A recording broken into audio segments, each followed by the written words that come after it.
Hey guys, welcome to Pangburn, where being a crybaby does not improve the strength of your argument. If you're interested in having good faith discussions about the issues that really mean the most to humanity, please hit the subscribe button and hit the notification bell so that you're notified when we release new awesome content. For those of you who don't know, I've recently declared ideological war on Ben Shapiro for his views on infant circumcision. I think we should stop slicing baby dicks, and he seems to disagree, so ideological war declared. To learn more about my ideological war with Ben Shapiro, please go to thewarofideas.org. Now please hold on to your butts and enjoy Matt Dillahunty versus Dinesh D'Souza.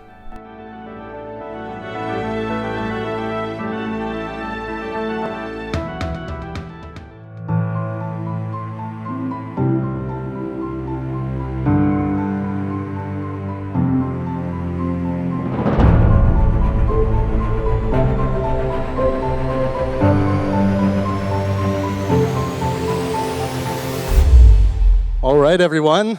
Hello. Nice to see you all. I wanted to come out and just congratulate you all. Thank you all for investing in intellectual discourse. I know you guys get to see the event, but really, to make these things happen, you need to have investors like you guys. And those of you who are watching through our live stream, thank you guys as well for contributing to this discussion. I need to recognize four key investors for this event because this wouldn't have been possible without them. And first, Sally Jennings from right here in New York City. She was a huge reason why we were able to do this event, and thank you, Sally. My two friends, Jeremy Williams and Ben Lang, came through for me and for all of us.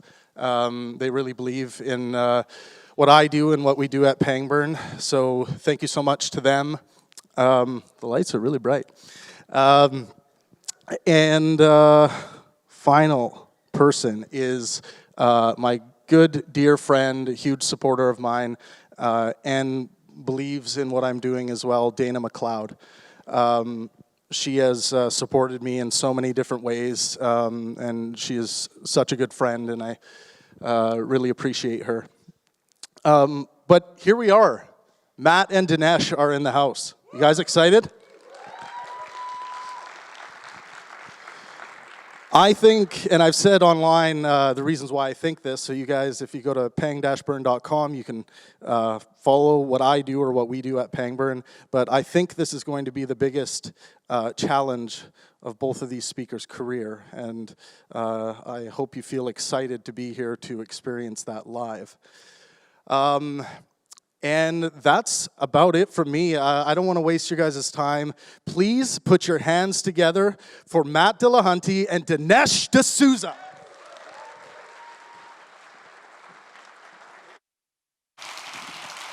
Hey! Thank you. They showed up. There's people out there. Wow. I know there's people out there because I can hear the clapping, unless they're playing like a track, but the lights are good. How is everybody? So that's an interesting thing, is we have no idea. You and I just met like an hour and a half ago at most.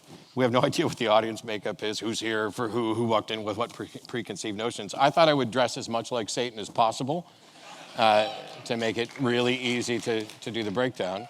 I've got my USA socks. Yeah. So yeah. I'll make a more modest statement. I'm sure I'll find an excuse to burn them at some point just to irritate somebody. How are you? I'm doing well, thank you. I'm pleased to do this. For those who don't know,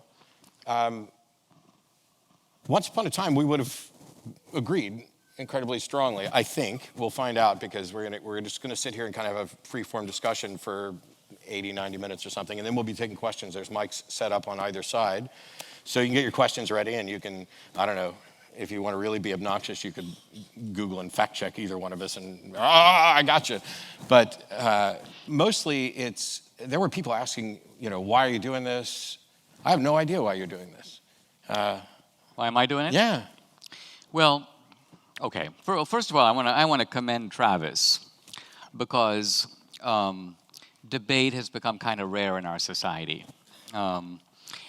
Debate used to be pretty common. In fact, you could go on CNN, you had crossfire, Michael Kinsley on the left and Pat Buchanan on the right. Now, if you watch a CNN panel, it's 12 guys who think the same. I concur, and I concur, and I concur. So this has made impoverish, I think, our public debate. So A, I like the idea of debate, and B, debate on these topics that go beyond politics and engage philosophy, epistemology, God, are even rarer. Yeah. And so for this reason, I thought, this is fun. When the late Christopher Hitchens was alive, I did a bunch of these debates, mainly on campus. And I haven't done one in a lot of years. I've been focused on the political. He died, unfortunately. Well, yeah, it was unfortunate because he and I got along well. We'd, in fact, often sit after the debate and put down a bottle or two of wine, and then he'd tell me gossip about the Clintons. And about the time that the mullahs chased him down the street in Iran, and things like that. So we actually had some political common ground. So it was interesting. Yeah, it was one of the things that I noted, because while Hitch and I only met briefly, we have a bunch of mutual friends, and there were political areas where I disagreed with him. But I've spent most of my time. I spent a good chunk of time, like I was as a irrationality Dinesh, and then I was kind of apolitical, and of course now it seems that everybody is more political, and a lot of people will say, oh, well, in the olden days it was we shouldn't discuss religion and politics, and I'm like, those are the things that matter most and the things that I'm most interested in discussing, although I tend to lean more on the religion front, because I was a Southern Baptist. You, I believe, if I'm correct, were Catholic but are non-denominational Christian now? I mean... Yeah, I was raised in India. My family, going generations back, was converted by Portuguese missionaries and to Catholicism. That's kind of how I got the Portuguese last name, D'Souza, which my parents then married to an Indian first name. But we were just, it was a social Christianity rather than a devout Christianity. And then when I came to America, obviously largely a more Protestant country, I began to think about these things a little different. And so I would say I actually adopted my faith more in adult life than I did as a kid when I was a believer, but in a very routinized Sunday Mass kind of way. So the title of this event, when it was being promoted and everything, is God, Trump, and the Future of America. So, I mean, basically... Trump would probably like to switch the order of those. Yes. But nevertheless... I would like to remove one of them. I thought, God, I know. Trump too? No, remove one from the discussion. The other one, I don't need to remove because I don't have any reason to think he exists, but the discussion is good. Well, don't you make your life talking about him? I do spend a lot of time talking about him. It'd be like if I've spent my life talking about unicorns. It would be, except that you don't live in a world where the overwhelming majority of people believe in unicorns and are trying to legislate what other people can do based on what they think unicorns want. What is, since we're into it. This is how it goes. Yeah. What is a specific, concrete example of someone trying to do that? Of trying to... Well, somebody who says, God told me X, and I want you, Matt, therefore, to do Y. Oh, it's Who says that? Who takes that position that you're spending your life fighting? Sure. So are we in any way suggesting that there's not a particularly loud and well-financed fundamentalist religious right who are stacking the courts in accordance with their ideology, which is influenced by their religious things? I have family members who are primarily single-issue voters. Like, if there's two candidates and one is set out to end abortion and the other one's not, that's the only thing that matters to them. And so I think it puts people in a position where they're probably voting against their own best interests. Can you name, just pursuing this to see what we're talking about, can you name a single Supreme Court justice who, in your opinion, does not arrive at their judgments for any constitutional or jurisprudential or moral or philosophical reason, but simply consults a divine oracle in order to make a ruling? Can you name one of them? Oh, no. I'm not in any way suggesting people don't genuinely have these beliefs. It's just that if if people's views, like people within all of them, whether they're Supreme Court justices or not, they're going to have particular views on how the way the world's going to work. You and I are. And Sure. there are people, I have no idea if you're one of them, there are people whose view on how the world should work should be, everything should be working in accordance with my understanding of this deity. Well, let's take an example, because I think the discussion can become kind of airy if we don't pin it down. Okay, Let's talk about abortion. sure. Okay. Did you know, for example, that Christopher Hitchens was pro-life? I know, for example, that Christopher Hitchens was not pro-life. Well, There's two different aspects of this. First of all, it doesn't matter what Hitchens believed in the first place, but he wasn't in favor of making it illegal. And my primary issue when it comes to like abortion is the legality, not whether or not somebody thinks it's immoral or not. I interviewed Hitchens years ago for a magazine, and we talked about this issue. And he made what I thought was an interesting point coming from an atheist perspective, which was, he said, look, it's one thing if you say that you believe in Hindu reincarnation in which we have many different lives, or if you believe that there is a life to come in which if you happen to be terminated in the womb, you're going to go to life everlasting. He goes, I don't believe any of that. I believe we have one life. This is it. This is the only one. And so ultimately, it is the greatest value. And if you have a life that is coming into being and it's snuffed out, all its choices interrupted at the outset, he goes, you got to think before you do that, right? Now, let's leave the legality issue, because I think the abortion debate has become radicalized since Hitchens died. Whether Hitchens would have supported late-term abortion, we don't really know. But what I'm trying to say is that here's Hitchens. And I don't really care. You don't really care. But the point I'm trying to make is this. You're saying that religious people apply a worldview. And Right. I'm saying you do too. Hitchens does too. All of us have a worldview. I think I just said that like 3 Okay. minutes ago. The issue is whether or not, so if somebody's saying that their worldview is right because it comes from the divine, and there's no demonstration that A, there is anything divine, or that they have any good understanding of what the divine would want, then I would hope that we would agree that that is at least a fallacious appeal to an authority that can't be demonstrated. Well, but I would argue that first of all, none of us in America conducts a voting test in which when somebody comes into the booth and decides, for example, why do you want to have an abortion? Someone could say, because it's fun. Someone could say, because I think it's a form of birth control. Someone could say, in other words, what I'm trying to get at is we don't conduct a rational scrutiny test to make sure that people who vote about climate change, if someone says, I believe in climate change, I'm like, don't you own a house that's on the water? Yes, you do. Has that house gone down in value? No. Now, if is that the test for whether? No. Climate What I'm trying to say Okay. is we don't subject people's political views to a scrutiny in which we ask, are there irrational? In what way? Well, let's say somebody says. I'm just trying to make sure I understand what you're saying. Well, you're saying that when it comes to religious believers, right? Right. There's a compartment that they have. Let's call it the divine compartment. For some of them, sure. Right. And so they appeal to this, from your point of view, irrational source. And they try to import that source into politics, which according to you is fallacious. They shouldn't be doing that. And I'm saying all kinds of people who are not religious say the wackiest things. But and that's have a the Tukokay fallacy. That's whataboutism. I would object to anybody doing things on behalf of irrational reasons. I'm just saying that So you would like to see our democratic process purified of the irrational. I would like to see our universe purified of the irrational. Okay, and how would you go about doing that? Education, by actually teaching people not only critical thinking, but logic and fallacies, so that instead of believing something when they don't have a good reason, they reserve belief until they do have a good reason. You shouldn't believe anything until the evidence actually supports it.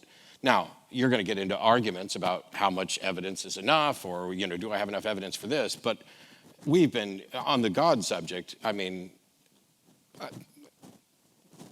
I was just having a conversation with somebody the other day, and it's like, what is the evidence for God? What is the reason that anybody should believe there's a God at all? Okay. And so far, despite countless debates, nobody seems to have come up with a sound reason for that, and yet they go 10 steps further, which is not only is there a God, but it's this God, and my understanding of this God, and this is how we interact, and the Bible is the true guidebook, or the Quran is the true guidebook. And the question then becomes, we have a proposition, any proposition, whether it's God or climate change or whatever, how do we go about determining whether or not that proposition is reasonable to accept? Okay. And on the God front, maybe you have something better than anybody else has come up with. What is the reasonable warrant for accepting that there's a God at all? Okay, let me try to answer that. I start with the fact that here we are flung into the world with no clear understanding of A, where the universe came from, not the earth, but the universe. B, why we're here and what the purpose of our life is.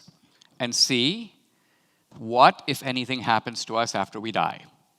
I would argue that, so we are in a very peculiar position. We're human beings, we're flung into the world, and the three of the most important questions we could possibly ask, we have no answer to. Now I'm going to hold agree on. with you. Do you agree or you not agree? I'm going to agree with you on two of the three. The middle one on purpose, I think, assumes there's a purpose that there's been no demonstration there's a purpose to it. What, if any, purpose we have for our Sure. life? Okay, so now we are in agreement that on the three cardinal questions, we are in a certain kind of blindness. We're in a certain kind of blind ignorance because we don't know, correct? So I don't. So if we start at, you're saying we're flung into this universe without an understanding of the origin of the universe, the purpose of life, or what happens afterwards. Right, where the universe came from, Yes. who, if anyone, or Sure. what made it, if anyone. B, what the purpose of our life is, if any. And C, what, if anything, happens to us after we die. We are in violent agreement right now. Perfect. Now, the second question arises,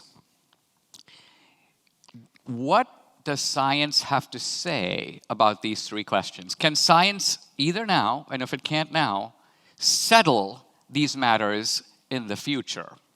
Let's look at them one by one. Let's take them in reverse order. Sure. Can science decide the matter of whether or not there is life after death, yes or no? It depends. Depends on what? So science only deals with the natural world. Correct. And so if in fact there's a supernatural existence after this, then it may forever be beyond the purview of science. Correct. Or if there is another universe that operates according to different laws and we happen to move somehow into that universe, science would have nothing to say about it, correct? Not necessarily, because Okay. if it's a natural, like we have like hypotheses about a multiverse or whatever. Correct. I can't say what science will be able to test for in the future, or whether or not we are permanently confined to the cosmos that we experience. I can't say. I can't even rule out, I can't say that science could never say anything about the supernatural. All I can say is that as it stands right now, I'm unaware of any supernatural claim that has any evidence for it that science could evaluate to determine that it was true. Right. Let's put it a little differently because I don't want to debate the detail here. I just want to look at the macro picture. And what I'm basically saying is Shakespeare said, I think correctly, death is the undiscovered country. No one has been to the other side of the curtain and essentially reported, given us empirical evidence one way or the other, correct? We don't know what happens after death. True? So here's the thing, and I promise I'm not being difficult. This is just for clarity. As a skeptic, my position is not, like when the psychics who claim that they're speaking with the dead. Right. My position is not, they're wrong and that's bullshit. My position is, they cannot demonstrate that what they're actually doing is what they claim. And so I can't say, nobody's been to the other side and communicated back. I can just say there's no reliable evidence for it, and I don't know what shape that evidence would take in order to demonstrate that. Okay, I want to come back to that because that you've now made to me a very striking claim, namely that we should, I think you're saying, disbelieve all claims for which there is not sufficient evidence. So Not just that we should take an agnostic position, but we should disbelieve them. That's two different things. Oh, so if you mean disbelieve as in believe they are not true, that's the exact opposite of what I just said. Okay. What I said was, We should believe things when there's evidence for it, and that is both the proposition that the supernatural is real and the proposition that the supernatural is not real. Okay. You can so agnosticism isn't some middle ground between believing X and believing not X. There is no middle ground. You are either convinced of X or you are not convinced of X. And I'm not convinced that the supernatural is real. That doesn't mean that I'm convinced that the supernatural isn't real. It's kind of like if you go into a courtroom, Okay. I may have to say not guilty, even if I'm not convinced of innocence, because the burden of proof is on the claim of guilt. And so the people who say, I have good evidential warrant to believe in the supernatural, have adopted a burden of proof, and they have to meet it. And until they do, I am not convinced. Okay, but let's be clear about what that burden of proof is, because I'm not saying I have definitive proof that God exists or these are his attributes. Here's what I'm saying. I'm saying I don't know if there is a God in the sense of no.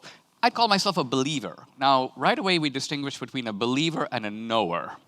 Right? Sure, it's an important knowledge is a distinction. subset of belief. I believe there's a place called Papua New Guinea because I trust maps and I've studied about it. But I know my brother. I wouldn't say I believe I have a brother because I know the guy. So knowledge. Are you saying you don't know that there's a Papua New Guinea? No, I'm saying I know it in the sense that I accept the authorities from which I learn about it. Sure. I trust it. Well, and if for I went clarity, there, it's not just relying on authority. It's actual evidence. So you have a belief in a proposition. right. Whether or not it qualifies as knowledge is a separate question because knowledge is a subset of belief. In philosophy, it would be justified true belief. I tend to use a more kind of colloquial because I'm a dilettante. I'm an uneducated oaf who just talks a lot.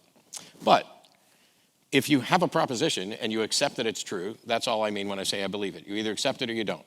If I say I know it, all we generally mean, all most people mean when they say I know something is that they really believe it. They're talking about the confidence level that they have in that proposition that it is likely true. And when we say I know something, generally we're saying I believe this to the extent that it would be worldview altering to discover it was wrong. And so I believe there's a Papua New Guinea. I would actually argue that I know, I have evidential warrant that there's a Papua New Guinea without actually ever having been there. This is, people used to do the, you don't know there's an Australia. Well, I do now because I've been there. But even before I was there, I think that I had evidential warrant for it. Yeah, but okay, I agree with that. And I know that there's a Papua New Guinea in that sense. Let's take a different example. Let's say I were to tell you I'm from India. Okay? You have no reason to doubt me. You probably believe I'm from India. Yeah. Now, you don't actually know that. It depends on what you mean by know. Well, and are you 100% sure? No. Is 100% certainty required for knowledge? Not necessarily, but I would what's agree. your bar?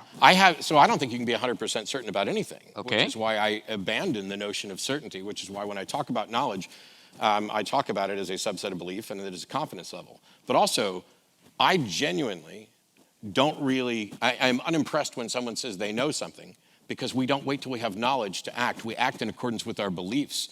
And whether or not your belief rises to the level of knowledge doesn't change what your action's going to be. All right. So let's sort of circle back to where I was going with the three big questions. And I think we started with death. You were in violent agreement that the cause, that we don't know, the cause of the universe, we don't know any prescribed purpose for our lives. We try to discover it, but we don't know it. And we don't know what happens after death. Yeah, I'm not convinced that anything does, but I definitely would agree. We don't know. Fair enough. Now, let me ask you this question. What do you do about belief when you are in exactly this position? If something is true, it would have tremendous implications. For example, you would concede that if there was life after death, that would greatly affect the way we think about life on Earth now.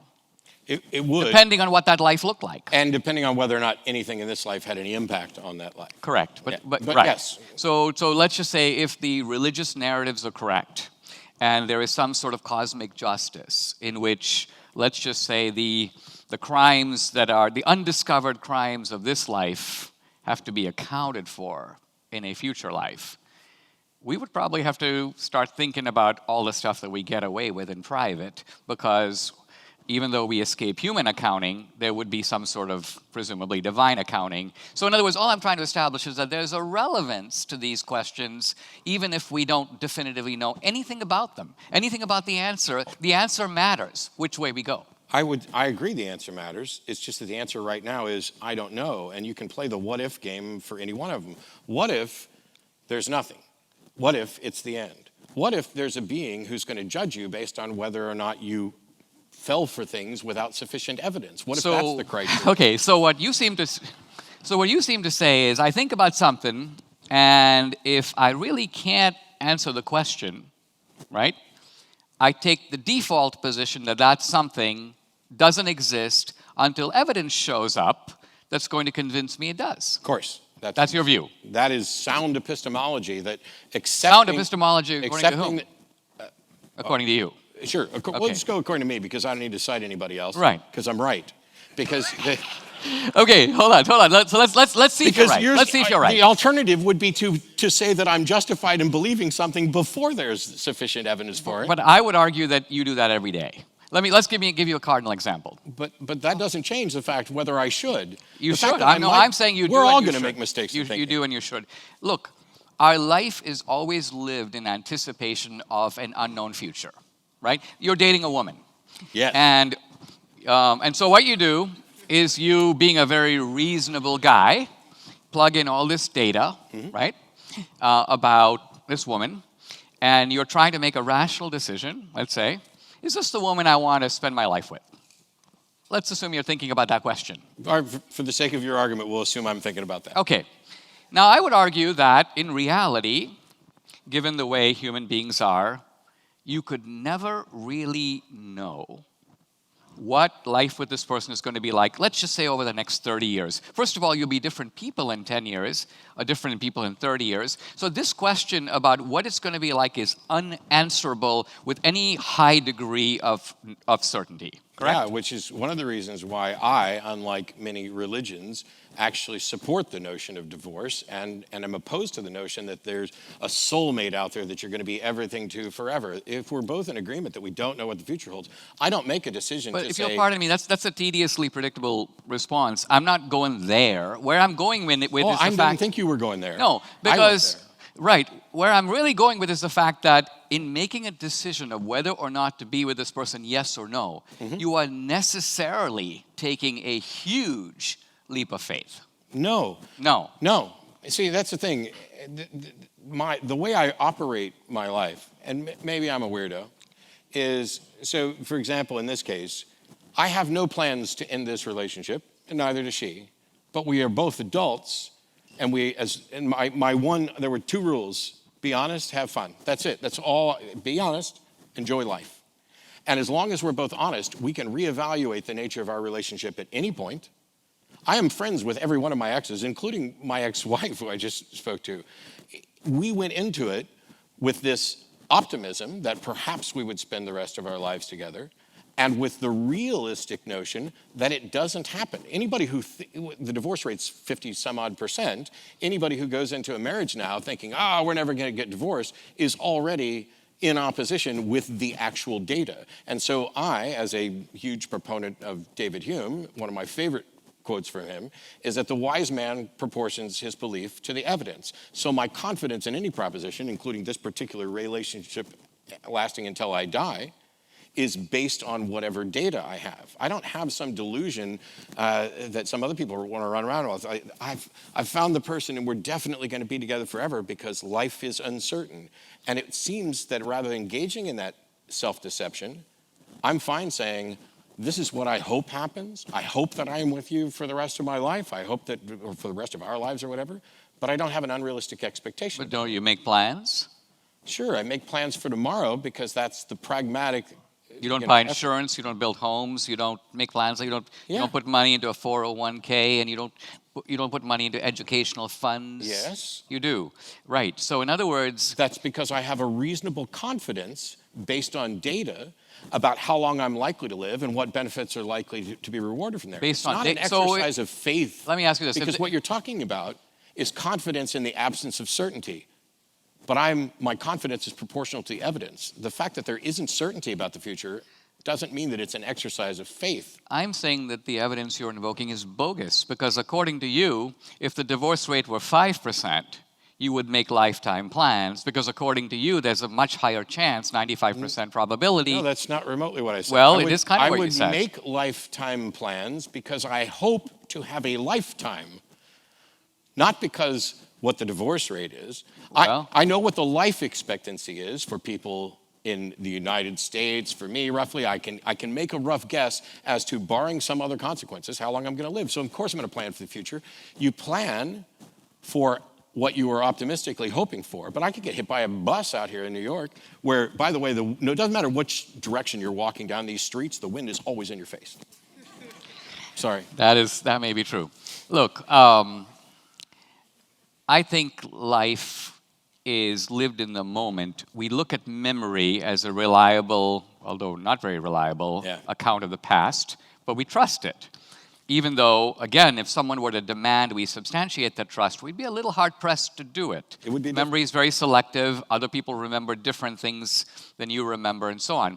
And life has an unknown future stretching in front of us. Now, at all times in history, people are in huge ignorance about the world, large parts of which in the past were completely unknown. If I was Socrates walking in Athens in the 5th century BC, and I looked up in the sky, I'd see 7 stars, right? Now, if I was taking the rationalist position, I would say, well, I see 7 stars. I have no reason to believe that there are any more stars in the sky.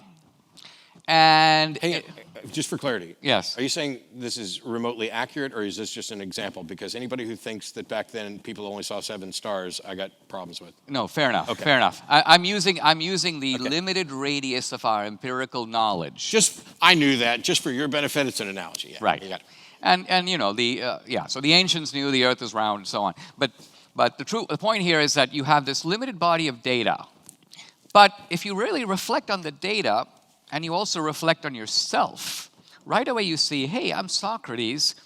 I've never moved 5 miles away from the place I was born. I don't even know how big the Earth is.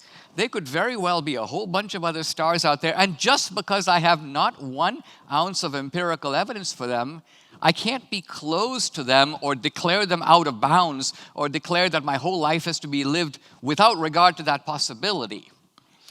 Well, because it's a very real possibility. So let's say you and I both lived on this particular plot of land in New York our entire lives, and we had only ever seen 7 stars. Right. I'm not ruling out the possibility that there are 7 other stars. I'm dealing with people who are saying there are more than 7 stars, and they can provide no evidence for it. Right, but let's just say that those people who say that there are more than 7 stars, right, have the following type of reason for saying that. They say, first of all, let's just say that we're part of a natural universe, right? This is Kant's the starry heavens above. And they also know that I can't see very far, so because I only see 7 stars and I know that I can't even see a guy who walks over the horizon, I probably think there are a whole bunch of other stars that I just can't see because my eye only goes that far. Would that be an irrational reason to believe in more stars even though I only see 7? Yes. It would be irrational, according to you. So, while you can come up with that as a justification, the reason that it seems like, I'm talking within your analogy of within my analogy. We've only ever seen 7 stars. That is not, so we have deductive reasoning, and then we have inferences, which is basically where science operates, and then there's abductive reasons. And abductive is going to be the weakest. And abductive is going to be arguing towards the best explanation. And in that case, we need candidate explanations. What you're talking about is an inference that seems intuitive, but has no evidence to actually support it. It does. The fact that I can only see so far should guide my brain to say I should not be reaching conclusions about what is beyond my ability to see. Okay, so let's take, for example, you've seen a certain number of dogs in your life, correct? Yeah, tons of them. She stops at every one. Right. Above and beyond that, you haven't seen other dogs that are outside the radius of your empirical experience, true? Correct. Do you believe that there are other dogs other than the ones you've seen? I have evidence of other dogs on Earth. What's that evidence? I've seen video footage. I have. Okay, but let's just say the video footage, let's count those among the dogs you've seen. What about the dogs you haven't seen? Sure. You believe they exist? On Earth, yes, but if you tell me that I should then believe that there are dogs on Saturn, that's the level of thing we're talking about. No, here. it's not. It's not. Absolutely not. See, this is the heart of the matter. This is the heart of the matter. Because according to you, religious people believe that there is a God who, like in ancient Greece, inhabits the natural world that's living on another planet. And so your reasoning is at the level of the cosmonauts who go up into the sky and go, no God up here, therefore God doesn't exist. No, that's not it. Well, you just said that I'm proclaiming a dog on Saturn. Yes. And I'm saying that's not what I'm doing at all. So if I can only see 7 stars, there is a weak inference that there may be more stars, but to believe there actually are more stars isn't yet justified by the evidence. The dog example on Earth, even though I have not experienced every dog, I can actually do pretty much a rough estimate of dog by searching through data on how much dog food we sell, how many people buy Kong things for their dogs, how many Pets R Us are scattered around the world. There's all sorts of data that get to this thing where now it is a strong inference that there is a dog in China that I have never met and will never meet. Do I believe that that's the case? Yes, because that's where the data point to. To go beyond what the data show, Okay. to say that just because I know that I have a limit to my vision and I can see 7 stars, therefore I believe there are more, that is to go beyond what the data presents.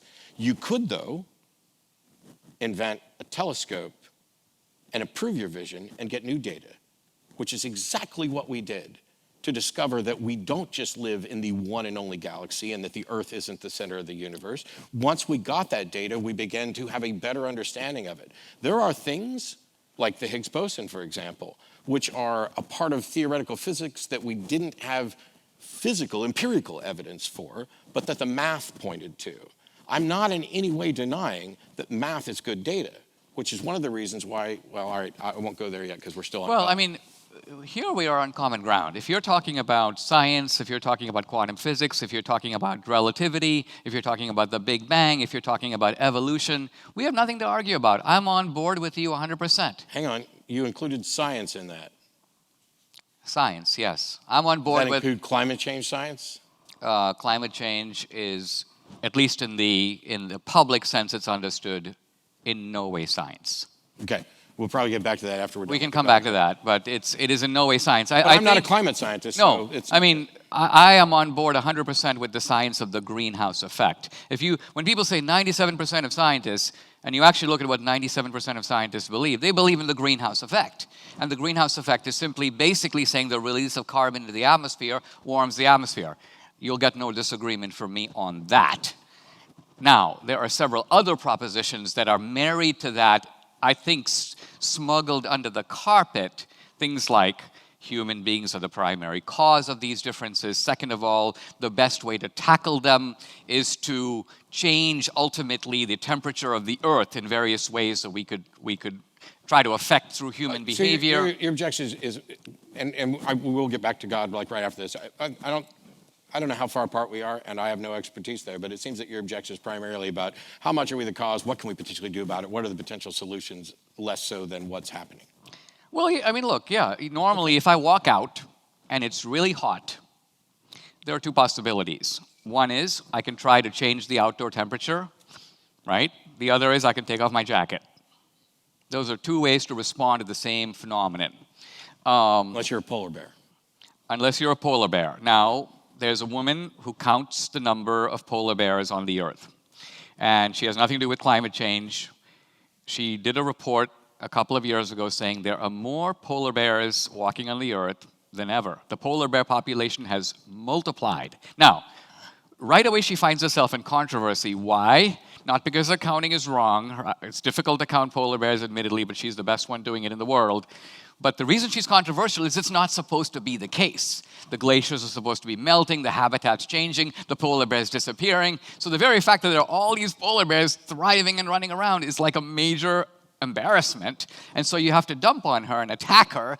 But even though she's giving you a valuable piece of data, scientific data, that bears upon the truth of this hypothesis. The hypothesis is that the Earth is getting hotter. Now think of it. The Earth is getting hotter by a degree or so Celsius over 100 years. And this is measured by things, in effect, putting thermometers in the ocean, which depend upon how far the thermometers are from the coastline, what the level of the ocean is at the and these measurements are then modeled, in other words, put into computer programs to generate conclusions which ultimately have massive implications for the world economy. So what I'm getting at is, there are people who are asking us to change our way of life because of a 1-degree move in the climate. Now, my view on climate change is this. I watch the people who say this to see how serious they are about it.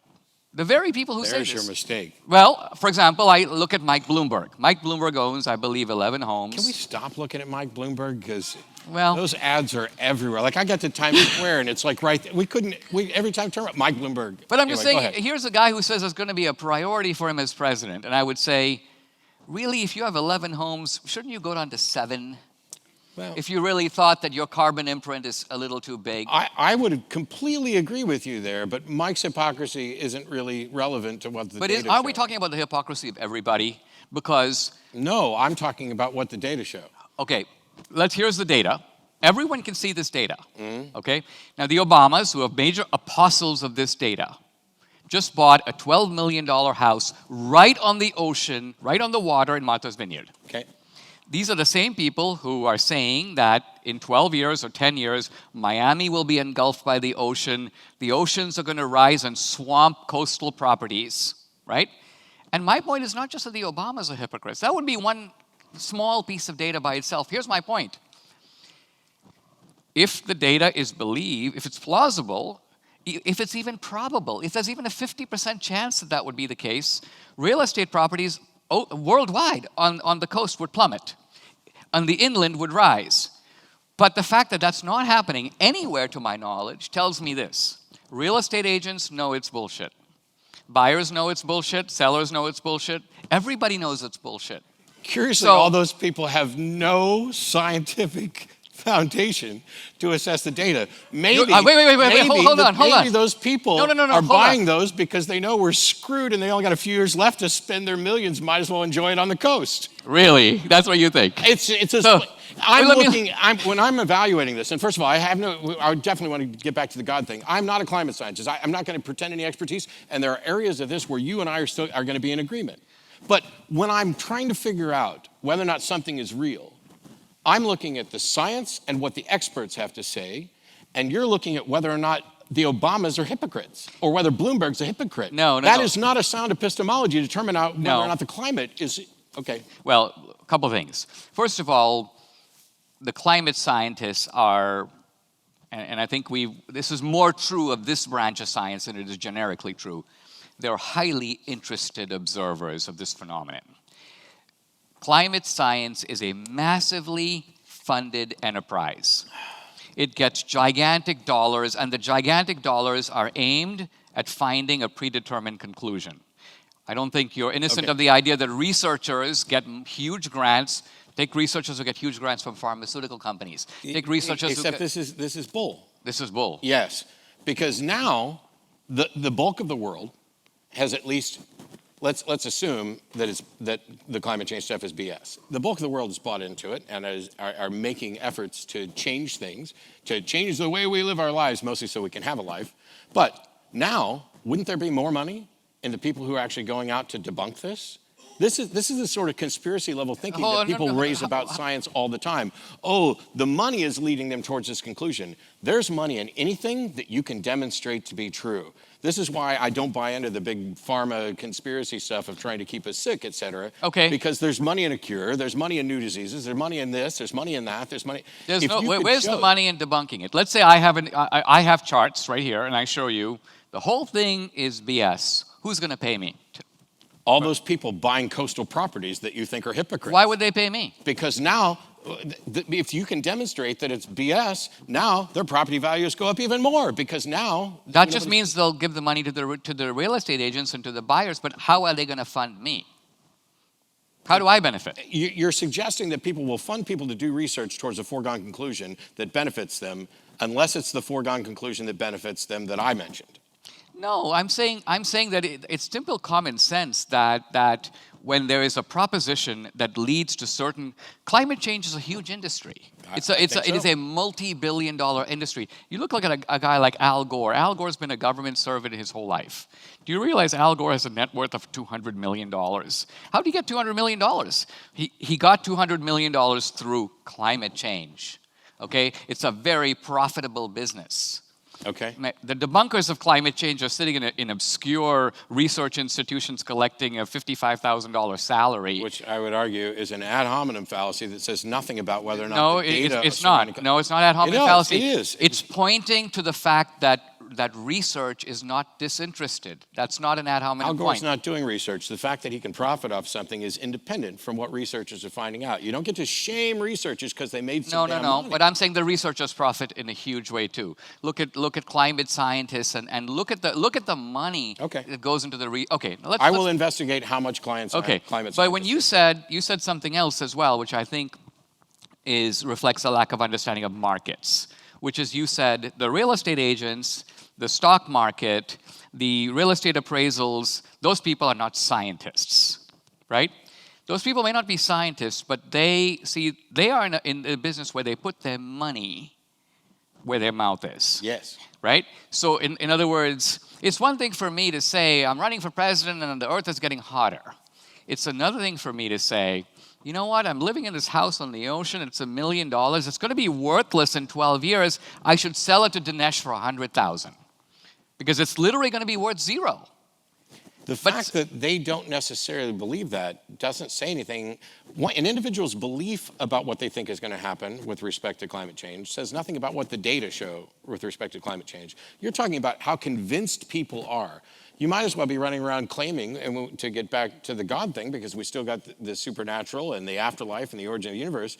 This argument is essentially the same as saying, look at how many people believe it and how strongly they believe it and how some of them are willing to sacrifice their lives for this. That must mean it's true. No, that gets to what humans do or don't believe, which is why your objection about hypocrisy is one that I share. The fact that there may be hypocrites, or maybe they're just looking at it and saying, hey, I got this money, I'll do this, we'll see what happens. Maybe it will change, maybe it won't. Here's the That's problem. all irrelevant to what the actual fact of the matter is with regard to climate change or God. Well, let's focus on climate change for a second. We'll turn to God in a moment. All I'm trying to say is that here is an issue that is transporting itself into the domain of public policy. Mm-hmm. So it's not an issue of pure science. This is not like, was Einstein right that E equals mc squared, and we can send somebody to go look at an eclipse and verify verify that Einstein's prediction was true. That's an argument in the domain of pure science. In the climate change argument, it's going to have to come into the public domain because we're asked to make decisions like don't use plastic straws and change. I agree. Right. And but now we've moved from what the data show about what is happening to what we should do about it. And I think there's plenty of room for disagreement, discussion, everything else. That's where the disagreement's occurring. It's not occurring over, if you're telling me that the Earth has warmed by 1 degree over the last 100 years, I grant that to you. I say, what have you really shown me so far? Very little. Very little. Sure. Okay. But neither of us are climate scientists. Exactly, and fair enough. And you'll be right. And these are the same, by the way, these are the same climate scientists who told us, the same climate scientists who told us in the 70s and 80s that the Earth was cooling. Really? Yes. The same guys in the 70s? Well, I mean, it's... Are they like 84 now? Well, okay, fair enough. All right. Fair enough. So you're telling me now that even though we're measuring the same duration, i.e. not 1980 to now, but let's just take, for example, the Earth from 1900 to 1980. You're telling me that there's a whole group of scientists at top universities. There's a book by Lowell Ponty in the 70s called The Cooling. All the apocalyptic rhetoric of today is duplicated in that book with the sole exception that the Earth is cooling. It's not getting hotter, it's getting colder. Global cooling.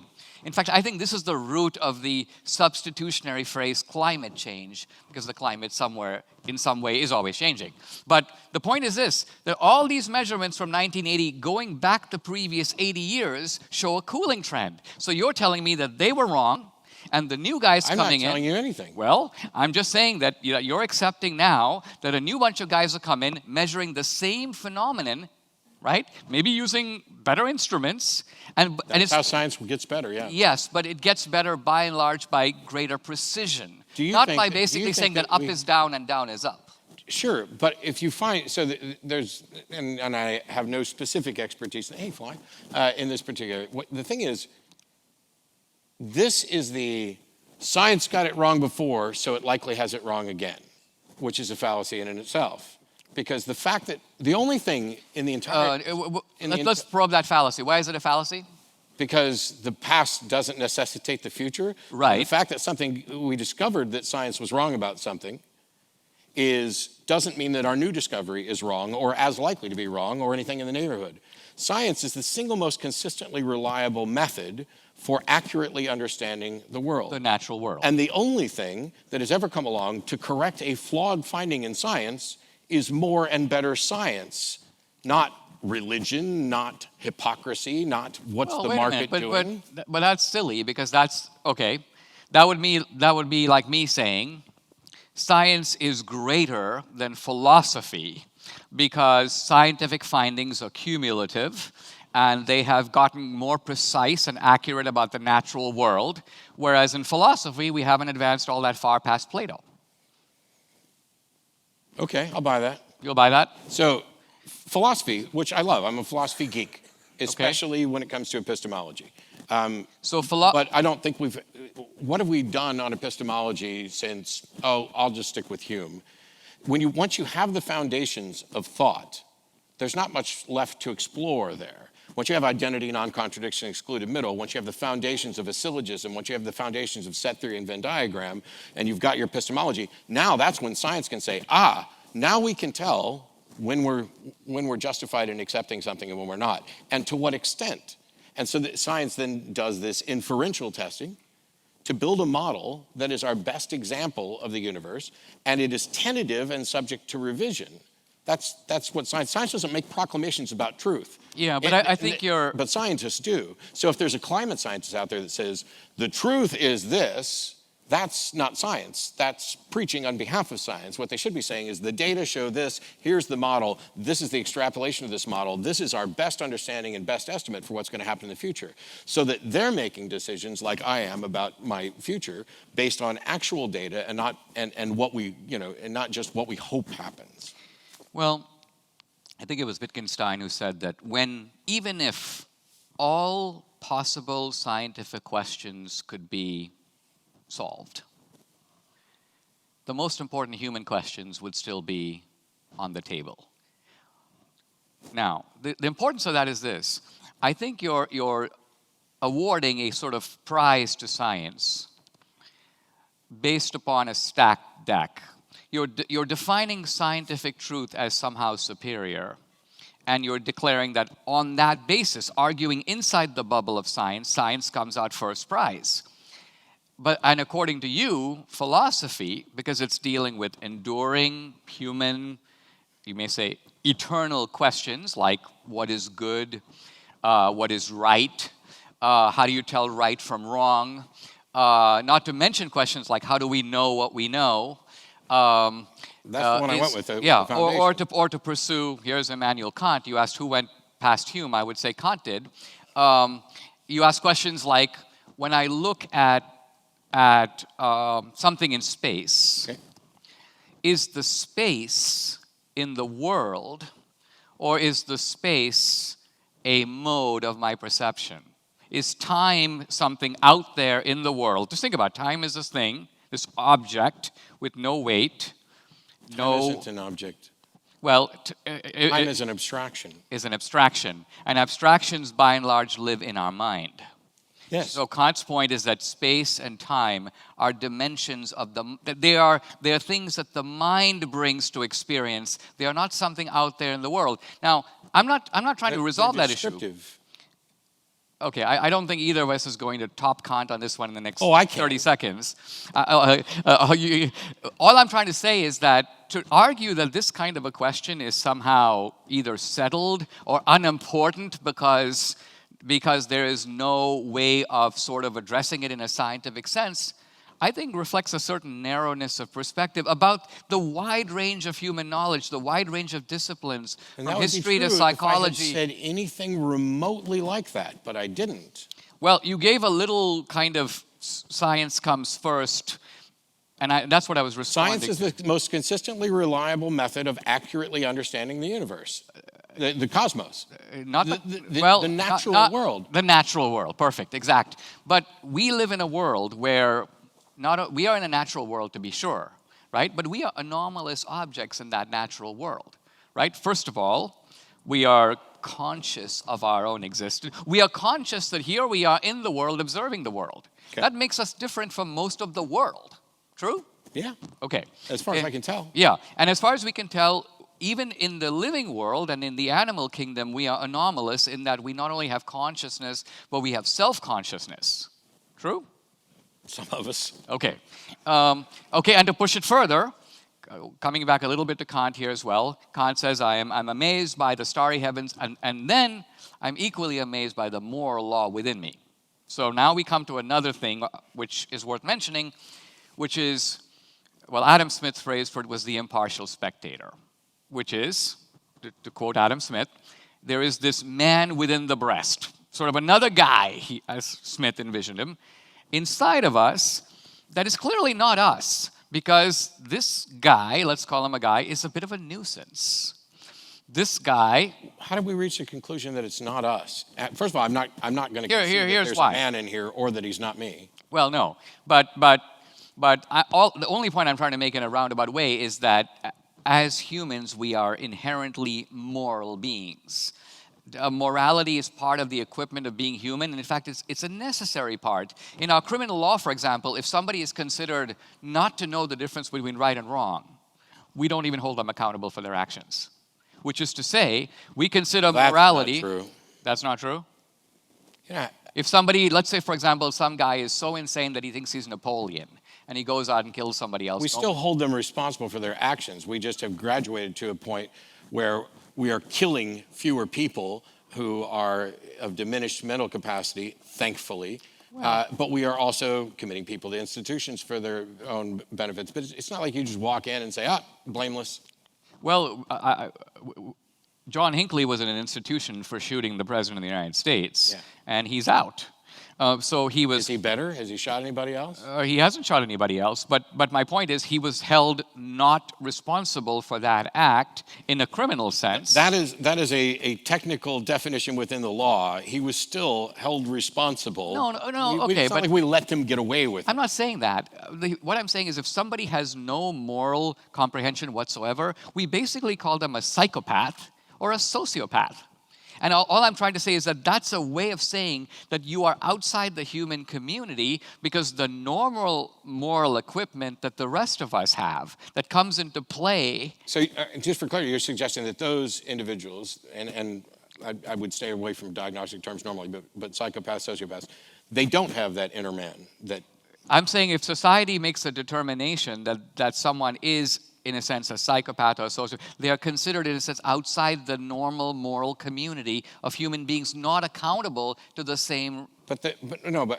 So for clarity, we start off with this, we all have this, and now we've identified a group of people who don't have it. And I'm saying that those people who don't have it, or at least have somehow... I'm not saying they weren't born with it. I'm saying I agree. I do think that our moral equipment, like our other equipment, can be damaged. It can be destroyed. It can be squelched. It can be brutalized. So yeah, let's assume that there's somebody who's gone through whatever experiences that have caused them to be morally anesthetized. Okay. And so, for example, they could bring in a little dog right here and joyfully stomp on it as the audience gasps in horror. Or if you want a more mixed reaction, a cat. The point I'm trying to make, however, is that... Sorry, Beth. The point I'm trying to make is just this, that we, in trying to understand the cosmos, we don't just understand the physical world, which is the domain of science, I agree. Sure. But I'm saying we have to understand ourselves. I couldn't agree more that we should understand ourselves, and I think that one of the biggest problems is that there are a number of assumptions. The biggest problem humans make is probably asking the wrong questions, like, what's the purpose of my life, as if it was externally imposed and extant as a real thing that you could discover, rather than I make my own meaning and purpose in life. But when we're talking about this moral being, I would presume... Wait, I mean, you just made an absolutely ridiculous statement, so good. I have to pause a little bit here, because I'm sort of That's fine, grasping you make this. a ridiculous statement, well, and I'll be according able to to do you, the same thing, yeah. According to you, we don't have a life purpose. I mean, let's think about it. First of all, almost all of us are in some sense trying to discover what the purpose of our life is, right? And there are huge industries devoted to this. There are talk shows devoted to this. It's a quest that just about all of us, probably most of us in the audience, are on. And you're declaring at the outset that it is a quest, according to you, that has no answer, or at least has no external answer. No, it is a quest that I don't see any reason to think that there is an externally imposed purpose. The fact that you might desire there to be a God, a divine, or a universe-imposed purpose doesn't mean there is one. The fact that humans quest for things doesn't mean that the answer is there, or doesn't mean that the answer they hope for is there. Of course not. So no one is saying that the wish to have a purpose is enough. No, I'm not even saying that the universe is somehow... What is our purpose? Well, I would say this, that I think in life, we are always asking this question. Am I, Dinesh, living the best life that I can live? In other words, is the life I'm living now somehow off track, inauthentic? Is there, when I say something, there's me saying it, but is there a better me that would have said something different? In other words... I agree. Okay, so, in other words, my quest to find not only the choices I make, but the choices I ought to make is completely valid. True? So there's a contextual thing. This is where we got with the labels and how we end up looking at this. Yeah. My view is that my life has whatever meaning and purpose I give it. Okay. The notion that I should be looking for some externally imposed purpose is not only do I not have a good reason to think that there is such a purpose, or that there would be or could be. And you're saying, but whatever answer you give to that question of let's take, what is the purpose of Matt's life? And you're saying whatever answer you give is valid. Yes, because if in fact there is some God who has a purpose for my life, I don't care what he thinks the purpose of my life should be. My life is mine. Okay, let's explore that. Let's just say that you were to come here and announce to this audience, the purpose of my life, Matt, is to, and I realize this is a difficult example, I was going to say to count the hairs on my head. This doesn't really work in your case. There are hairs here on my head. Right, there you go. This counts as my head. There you go. Okay, but you said, that's what I live for. Every day I wake up and I spend a few hours a day, at least at the time I'm not working or eating, counting the hairs on my beard. Yeah. Right? Now, I would submit that everybody here would say, Matt, you know what? I don't think you're living your best life, pal. You know, there's nothing wrong with what you're doing, but it's kind of pointless. Can you show that this isn't the purpose of my life? That there is some other purpose? Well, yes, I would. I mean, I think I could make arguments to that effect. Okay. Let's pursue the example even further, make it more ridiculous so we can see how obvious it is. Let's just say, for example, and here I don't mean to be going into the trans territory, but I'm going to go there a little bit. Let's say I were to say, I identify as a toad. Okay. Okay?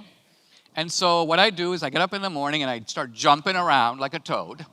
And for a while, people go, hey, that guy's an eccentric, man. What the hell is he doing? And then I go, listen, it's not just up to me. I'm getting a little annoyed that there are all these haters out there who don't respect my identity as a toad. Disney won't cast me in toad races in their movies. I'm denied rights under the Constitution. All these people look down on me and make jokes when I come, jumping by, okay? So, and my point is not that I've decided to become a toad. My point is I've always been a toad. I'm just a toad in a human body. Okay, now, and I seriously press this. You would come to me, I think, and say, Dinesh, you are a member of Homo sapiens. You're not actually a toad. this purpose of your life that you have ascribed to yourself is based on some deep psychological disorders. You have very poor self-perception of who you are as a human being. And who you are as a human being is you're a son, you're a brother, you're a graduate of an Ivy League college, and you make movies. You know, go do those things and find a better, a higher purpose in life than jumping around in a dirty pond. You think that's what I would come to you and say? I hope so. Unless you, I hope so. You may. No. You might come back. You might come join me. Because first of all, I'm not a busybody who worries about what other people do and how they feel and what their views Well, are. that's not. It's not. But also, that's not. but also, I try to avoid fallacious arguments. And in fact, you Where's the are a fallacy? Homo sapien, but Homo sapiens include multiple different genders, and the fact that someone's gender identity doesn't match what you think it should be is none of your damn business. Well, hold on. Okay. So right up to this point, you've been invoking science, right? Yeah. And suddenly, science is trumped by psychology. No. Yes. No. Yes, because according to you, now your gender is not a fact in the natural world. Even Correct. Though, yeah. Your gender. Your genetic sex and what your chromosomes are, those are facts, but your gender is a social construct. Really? This is the difference between, let's say, someone who's genetically male and someone who's genetically female. Okay. Someone who has XX or XY chromosomes. And by the way, there are more than two of those because there's all sorts of chromosomal abnormalities. There are intersex people. The number of people who are born intersexed every year would shock most people because they just don't think that this sort of thing happens. However, that is about what your chromosomes are, what genetic predisposition you have.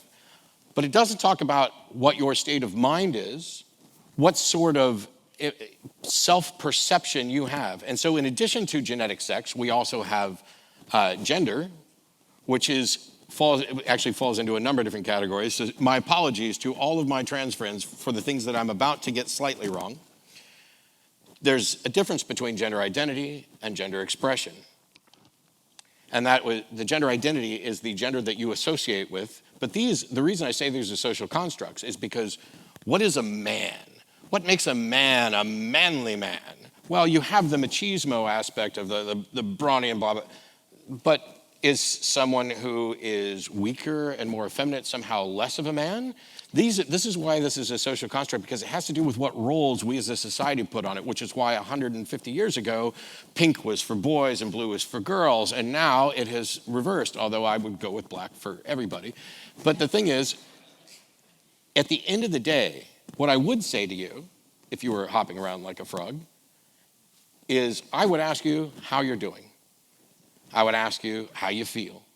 And if you're able to communicate to me that you identify as a frog, I'm not going to be running around saying, oh my gosh, let me fix this. It's when there's a demonstration that what you're doing may be something that society should care about, that is going to result in some sort of self-harm or a problem for your life. In other words, I'm okay with living and let living, but as long as my trans friends are committing suicide at an inordinate rate and are being murdered left and right because there are bigots who think that whatever your chromosomes are or whatever particular genitalia you might have dangling is the one thing that matters, as long as a friend of mine well, not an actual friend of mine, but someone in Puerto Rico the other night was murdered for using the bathroom that they associate with, when bathrooms are for peeing and pooping and hopefully washing your hands when you're done.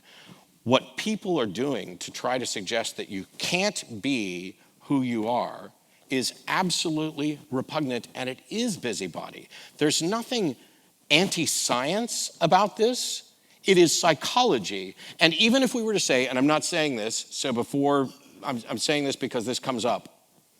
Even if you were to say, this is all gender dysphoria and it's mental illness and these people aren't what they think they are, what science has to say so far, based on what we've explored and discovered within these individuals, is that being supportive, encouraging, and allowing them to transition is the single best path to them living the life they want to live and surviving. And until that changes, I will absolutely support what the data show is the best way to encourage trans people.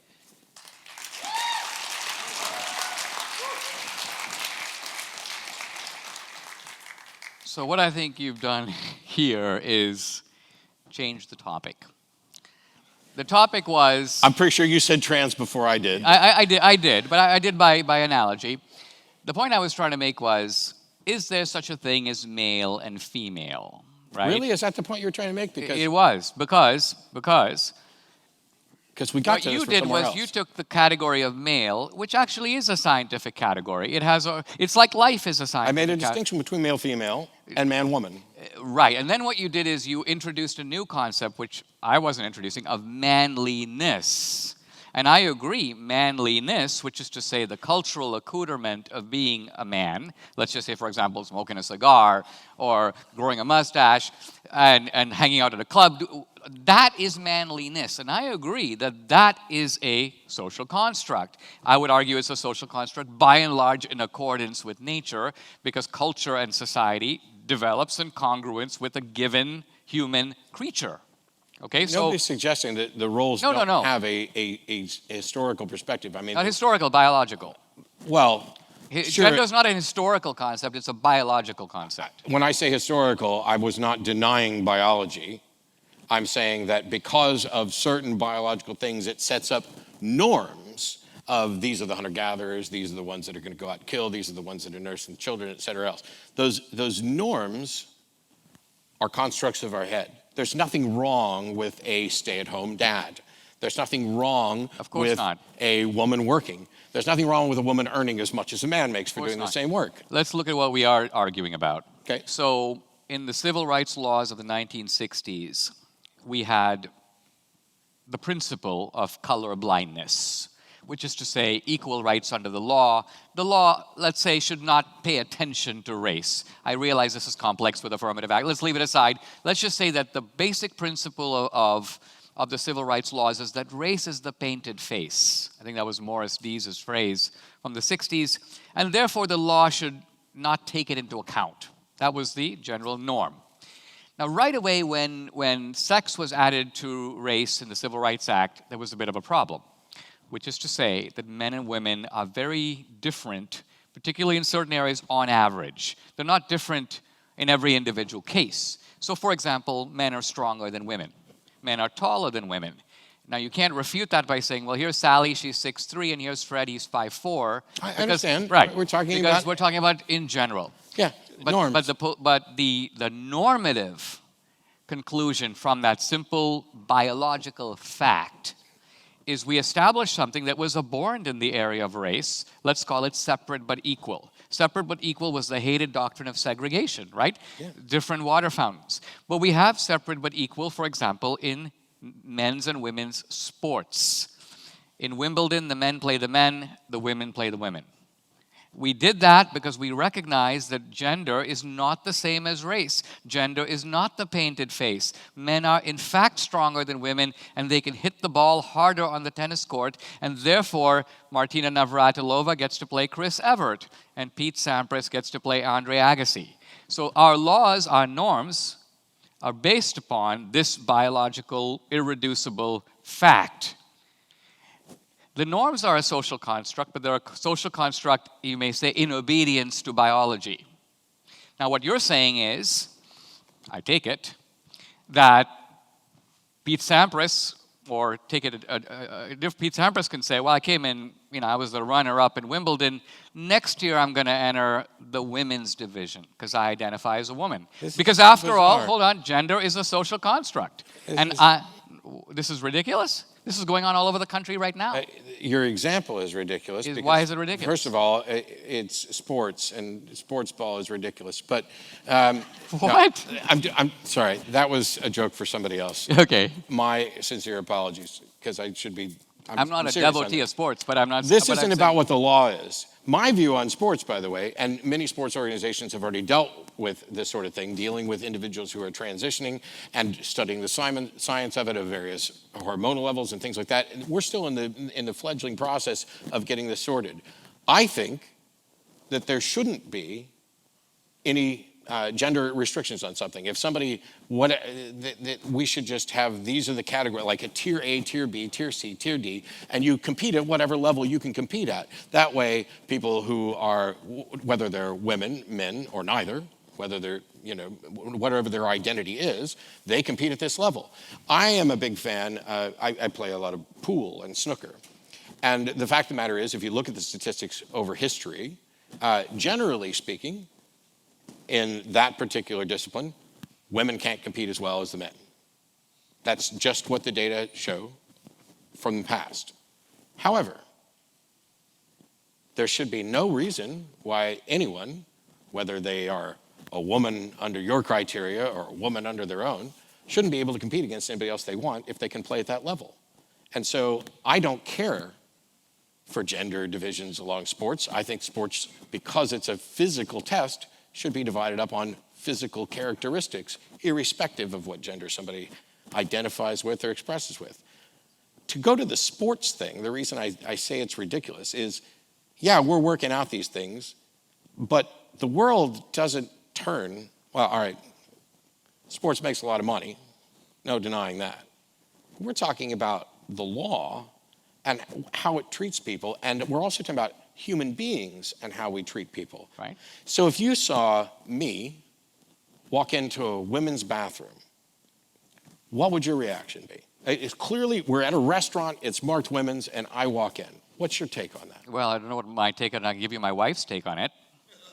Well, You would feel very uncomfortable if you sprang your testicles in a women's bathroom, as would most of the other women if I in that bathroom. sprang my testicles, Yeah. Most women, I think, aren't would you be... assuming I have testicles? I realize that may be a conjecture. But the more important point is most women would be freaked out if a man walked into the women's bathroom while they were there. Okay. That's a fact. The thing is, there's a lot of factors that are missing from that example, which is, not the least of which my reason is. But do we have any evidence to show that anybody is in danger when a trans person goes into the bathroom that matches their gender identity to use it? Do we have any examples or data anywhere that somebody is more at danger? Do we have any evidence that trans people who would use their own biological bathroom are being psychologically harmed by doing that? Where's the evidence for that? So the evidence for that is in the depression rate and suicide rate of people who are being emotionally harmed by not hold being on right able to here. identify. Stop right there. That's not...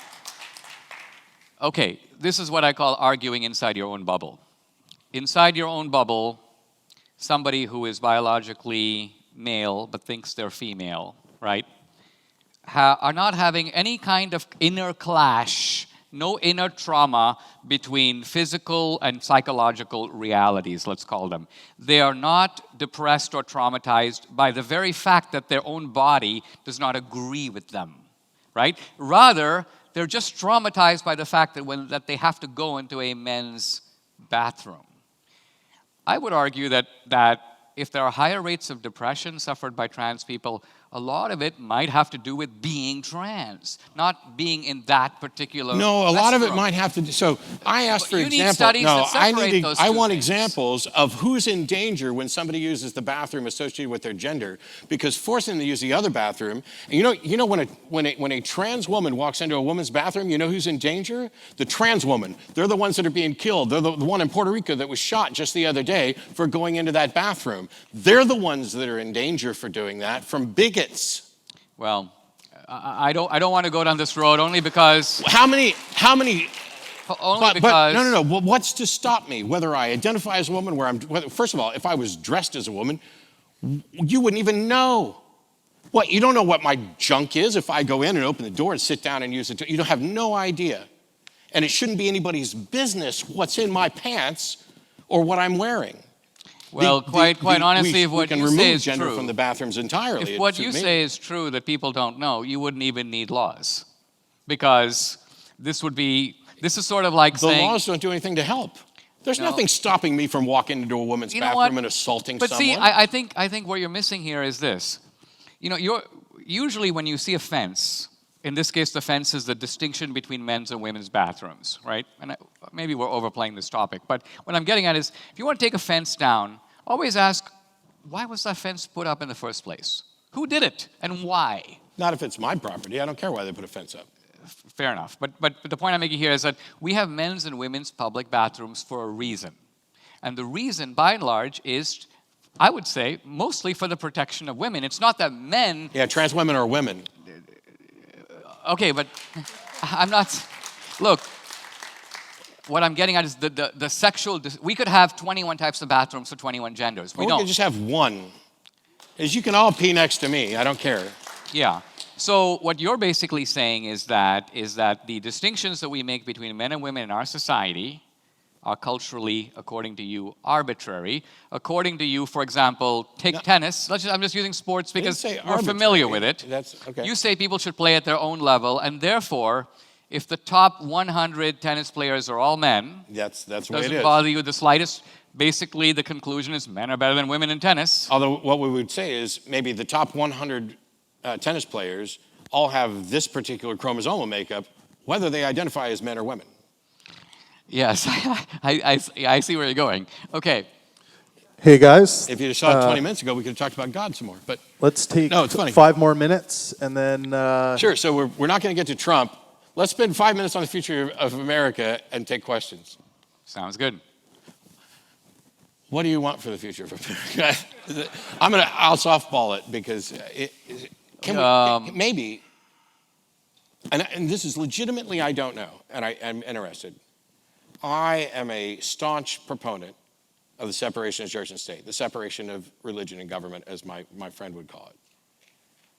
I have no idea. You might completely agree with me. You're a staunch proponent of the separation of religion and government. Right. I would agree to a point. It would depend on what we mean by this. So let's take examples. Sure.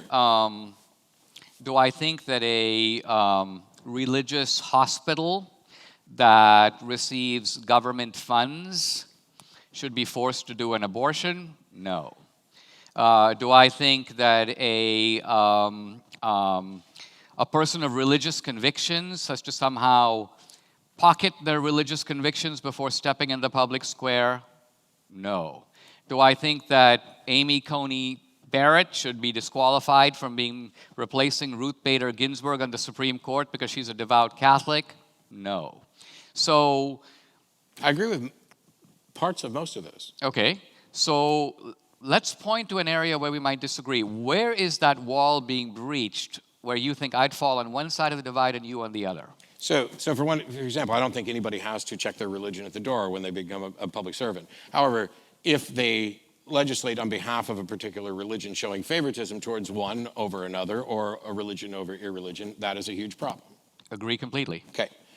Now, when it comes to, for example, I love the way you phrased it, a religious hospital being forced to perform an abortion. St. Luke's or, Sure. Catholic hospitals. The big problem here is that hospitals, from my perspective, should be secular. I love the fact, the only reason that we have religious hospitals and religious universities is because the monumental religious privilege that religions have endured and benefited from throughout history. They're tax-free institutions. They have people donating money to them. And fine, I have no problem with people doing good. Build a hospital, build a university.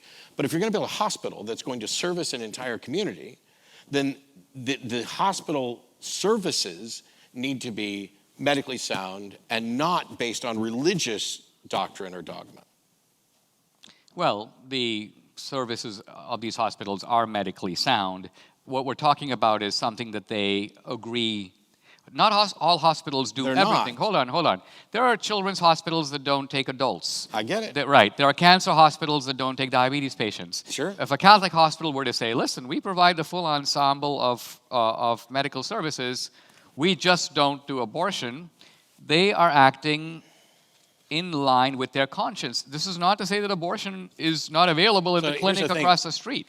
The fact Why that- would why would somebody who believes in freedom want to force somebody to act against their conscience? Because Would you like it if I did that to you? I don't care about your conscience if it's affecting whether or not somebody else can live. Well, it's not affecting whether someone else can live, But- because that guy can go across the If street. we have a Jehovah's Witness hospital that refuses to perform blood transfusions, is that okay? Well, it's okay if you want to go there. I wouldn't go there.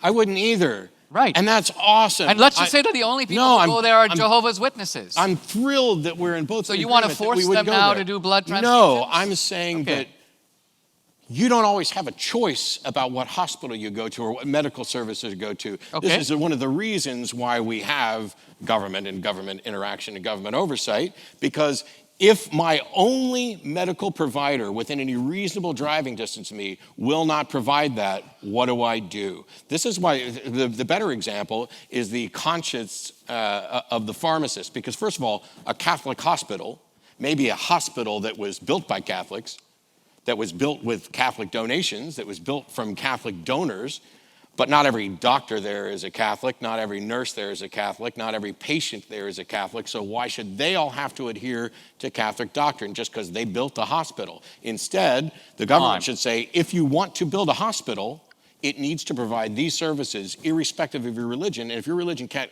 accommodate that, then you don't get to build a hospital. I think here you're disrespecting a distinction between the public and the private sphere. In every other domain of life, we have private sector institutions, educational institutions, social work institutions, and those institutions develop policies based upon their mission and their conscience. They decide. I'm fine with that as long as they don't give government funding. But as soon as they do, it becomes something that is in the public interest. Okay, so let's take Planned Parenthood, right? Planned Parenthood is with 1 minute left, starting on Planned Parenthood. Well, I was going to say, before you guys touch that, it'll come why up. don't we do a little bit of a vote? Do you guys, and just use your voice, we'll do voting for either to keep the conversation going for the rest of the night or to move to Q&A. So let's go Q&A. All right, and then if we do keep the conversation rolling, we'll go into Trump. So conversation rolling. Okay, well let's do that. How much time have we got left? We got about a half hour. All right. We should transition into Trump. Be careful, because he's promising Trump, and we started with God, and we didn't even finish that. And you had 3 things for God. I'm not even sure we finished one of them. I think we're going to need a couple more nights with you guys, to be honest. You wanted to go to Planned Parenthood.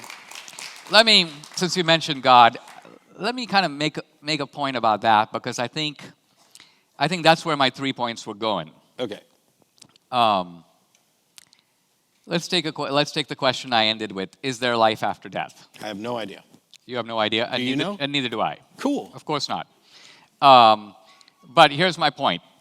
If I say I believe in life after death, you would say, that's an irrational position, Dinesh, because No, I would say, what's the evidence for it? What's the evidence for it? And I would say, I don't have any evidence for it, and neither do you, but... But I'm not believing it. Right. But it is, and this is the key point, it is in the nature of the subject that no empirical evidence could settle the question, because death is the termination of experience. And therefore, for you to demand evidence in a domain where evidence is unavailable is the height of foolishness. So when you say death is the termination of experience, it sounds like you're arguing that there is no after death. I'm arguing that our natural life, I think the religious believer is fully on board with this, is complete. Our natural life in this world will completely, irrevocably come to an end with death. And so in the empirical world that we live in, yes, there is not going to be evidence, nor will there be evidence in the future, that settles the question of what happens after natural experience ends. And the question about whether there is any, let's remove the Christian context. Look at the Hindu context. The Hindu context is that there's a life after death, right? It's a natural life, but it's not in this domain. There's a world behind the world, and that natural life will occur there. But we have no access to it because we live in the empirical world that is according to Hinduism, something of an illusion. Leaving aside the doctrinal parts of it, all I'm getting at is this. Here's a point where you are demanding that I settle the issue on the basis of an empirical evidence that is never forthcoming. And yet, you agreed with me at the beginning, this is one of the questions that all intelligent people think about. It's relevant to their life because the answer to it, even if we don't know it, determines how we should live today. And all I'm trying to get you to admit is that since you don't know any more than I do, it is the same leap of faith that I'm taking to say that there is, that you're taking to say that there isn't, because you don't have 1 ounce of evidence any more than I do. One way or the other. Give me a round of applause. That's outstanding. Because after an hour and so sitting here and having explained this over and over again, you managed to get my position exactly wrong. Because I'm not asking you to settle it. Do you believe in life after death? I do not believe that there is life after death. Perfect. So your position and mine... Hang on. Okay. That does not mean, that is not the same as I believe there is no life after death. I'm saying, we both sat here and said we don't know what and I'm saying, you're saying, I believe there's something afterward. Okay, but you're missing my point. And I'm saying my I don't believe that. Right, and I'm saying I do, and my position is not in any iota less rational than yours. Yes, it absolutely is, because you are accepting something and acknowledging that you have no evidence for it, and I am not accepting that something because there is no evidence. We agree there's no evidence, and you are saying you are rational to accept it despite the absence of evidence, and I'm saying you're not, which is why I don't accept it. But to demand evidence, in the opening page of the Critique of Pure Reason, Kant says, many of us profess to be apostles of reason, but never once do we step back and ask this question: what is it that reason can actually know? In other words, we live in a world where reason has the ability to arbitrate certain questions, and on other questions, reason is, in a sense, completely deaf. It has nothing to say at all. And you admitted, for example, that if you were a Greek in the 5th century BC, your reason, in the empirical sense, would have nothing to say about the world beyond the observational world. Your reason is, in a sense, silent. I have to go to the 5th century. Okay, or today. But here's my point. I accept whatever the data show, and I cannot go beyond that and claim that I'm reasonable. Okay, I can go beyond it. You clearly have. But I don't get to claim that I'm reasonable by saying, you and I have no evidence of what happens tomorrow, but I believe this. Okay, well, let's take a secular example to test this proposition. Okay. I take two guys, let's just call them A and B, you and me, and let's just say that I say, I believe that there is life on other planets. Okay. You say, to match this, I don't. No. Right? That's. You say. What do I say? I don't know. What's the evidence you to support your belief? Okay, so you say, I don't know if there's life on other planets, and I don't either. Okay. And I don't either. But you believe it. So my next question is, what is the evidence that causes you to believe this? Okay, so now I might say something like, well, the reason I believe it is we have an unimaginably vast universe. We might even be living in an infinite universe. Life as we know it, we are on one tiny speck of this universe. And life as we know it has developed by various causes, natural causes in the universe. What is the actual likelihood that this event, remotely improbable though it might be, and we can't say what the probability of it is, but let's just say it's 1 in 100 million. But we live in a universe that's vastly bigger than that. Mm-hmm. So what are the odds that this combination of attributes called human beings exists nowhere else in this vast universe? Not just human beings that are like us, but life of any sort at all. What's the probability of that? And let's say I think that that's improbable for the reasons I've just outlined, and therefore I believe it. I don't know it. If you ask me to produce an alien, I can't. But I would argue my belief is in no way irrational. Now, you might say, I'm going to wait until the alien walks on stage, and then I'll believe it. Or because your reason for disbelief may require much higher degrees of certainty than mine are. But I would argue, in me believing it and you not believing it or awaiting the evidence, this is a fake pomposity that comes out of just saying, because I don't know for sure, therefore somehow my belief is more rational than Dinesh's, even though Dinesh has all kinds of good reasons for believing what he does. Of course, if empirical evidence shows up, I'll be as open as you to pay attention to it. But I'm not in some epistemological second-class status because I believe something for which I have my own reasons, even though there's not empirical proof. Great. So the example that you gave, first of all, at some point, somebody can go back through this video and find the number of times that he says what my position is likely to be versus how many times I've tried to even attempt what your position is. I actually ask. So if you're just going to set up straw men, it's going to be really easy for me to knock them down. No, I mean, I'm sorry. Every time you do that, you say, you could say this. And here's the thing, the examples that you're talking about, we live in this vast universe, what are the likelihoods, what are the odds, right. All this stuff. Great questions. And there are things that we can address with data. But the belief that results from that, is not, I believe, the justified belief from that is not, I believe there is life outside of Earth, or intelligent life outside of Earth, we'll stick with that. The warranted belief is, I believe that there's a likelihood consistent with the data of life outside of that. That's different than this is the case, okay? I agree with that. Sure, and this is what I'm saying. It's the example that you're giving is fine. The summation is perhaps sloppy in the sense that we're not distinguishing between I believe there's life outside of Earth versus I believe that the data show that there's a likelihood of this, because my response to that is to say, I think that that is a good estimation of the data that we have. And by the way, I think we can go further because we can look at something like the Drake equation, which will evaluate those things about what the probability is, and also considering the likelihood of when technologies get so advanced, are they more likely to destroy themselves or die from not paying attention to climate change or whatever. Sorry. Well, no, But hang on. But when we do that, I strive to be as careful as I can with what I say, to not overreach, to not pretend that, I pretend to read minds on stage, but not to pretend I can read minds in this stuff. And also say, I should have a discrete position that is clear, based on the evidence, and if that current position is the evidence does not warrant a position, so there may be plenty of good evidence to suggest that life probably in some form occurs throughout the galaxy. We have found the building blocks of life out in space from exploration.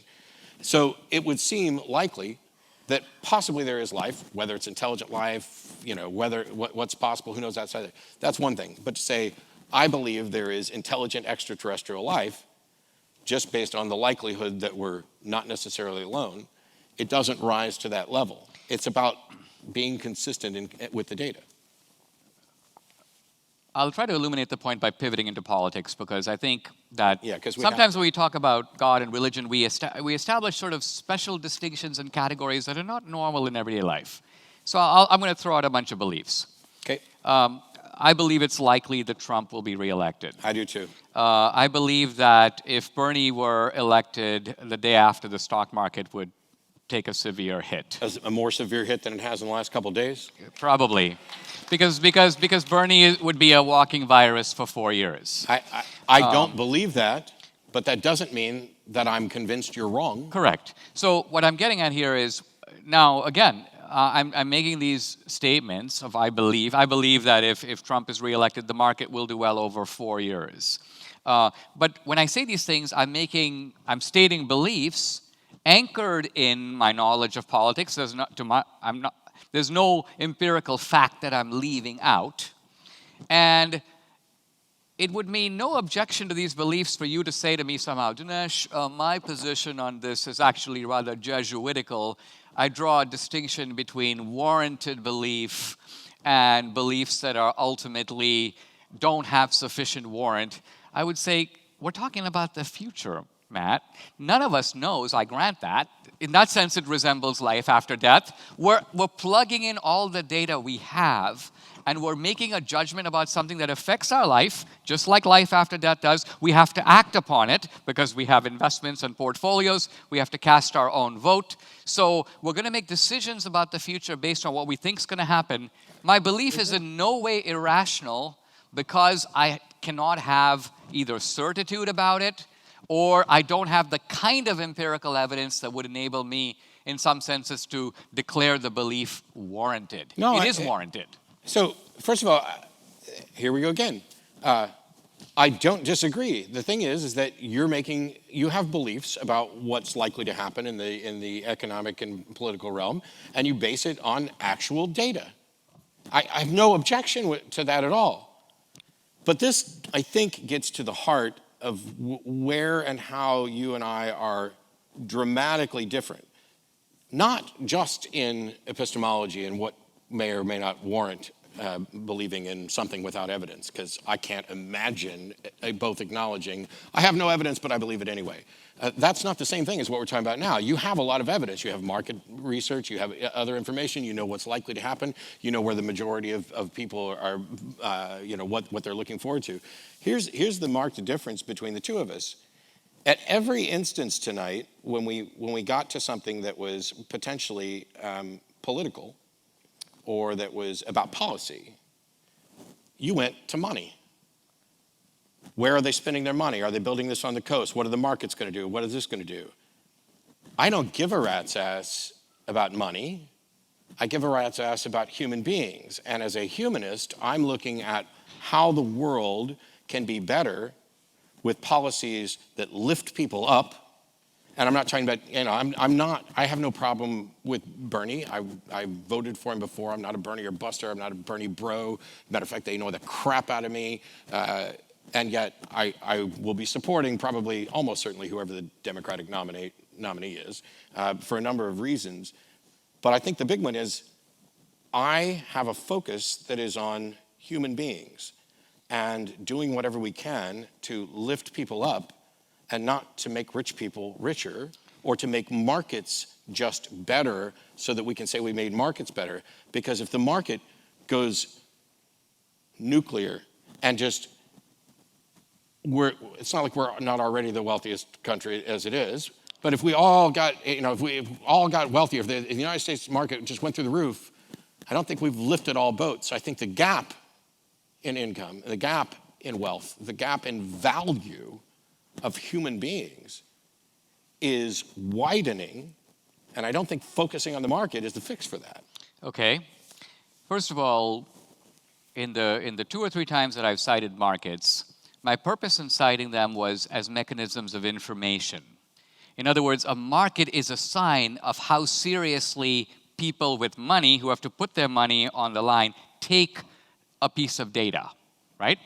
So I'm not using the market as the market is always right. I'm simply using the market as if people really thought this was going to happen, they would start moving their cash. And that's just a fact about people. Sure, right? I have agreed. Okay. If somebody really thought this is what the market was going to do, that's where they'd move their cash. Exactly. But what they think about the truth has no bearing on what the truth is. Just like the number of people who believe something, how strongly they believe it, whether they're going to, that's not a thing. Now, you threw this contrast up between, you mentioned the issue of inequality. Yeah. And you said you don't care about markets, you care about people. I was being hyperbolic. Hyperbolic, but let's zoom into that a little bit. It's not like you throw it out. Of course, but what I was going to say is this: the reason, and I agree, by the way, we have more inequality now than we had, for example, in the 1970s. Mm-hmm. And it is true also that CEOs and entrepreneurs today make a lot more money as a multiple, let's say, of the average worker than they did in the 70s. The reason for that, I think, is because CEOs in the 70s didn't do a whole lot. If you were a CEO of Hewlett-Packard or Ford Motor Company, by and large, your job is organizational. You're an administrator. You say, I'll open a new plant over here, I'll do this over there. The entrepreneurs who have made gargantuan amounts of cash, I would mention, the obvious ones, even Bloomberg, but certainly Jeff Bezos, certainly Steve Jobs. The reason that they got so rich is precisely because they have augmented human welfare to such a gargantuan degree. Everybody who see, people didn't even, normally we think of markets as responding, supply response to demand. But as far as I know, there's not one person in the world who wrote Steve Jobs and goes, you know what, take an ordinary phone, figure out how it can take photos, let's figure out how it can do email, texting, put all these features, and then get rid of the stylus, use your finger. Here's what I'm getting at. Apple built the phone before we knew we couldn't live without it. Sure. And everybody who put money... I can, though, because I'm on Android. Yeah, okay, fair enough.